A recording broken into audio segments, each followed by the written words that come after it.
Alright, so here is the Dyson model. SN3USNFB0290A. And so the culprit is when you separate this blade here, you will find this came apart.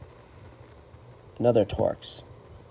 And when you put it back, then this thing would not make any more noise. At this moment, since I found the culprit, I'm going to put Loctite in everything here, and I go down again, red Loctite, and I just be the last person to open it. So the secret to getting this guy out is it sits like this, and you put that nut on here.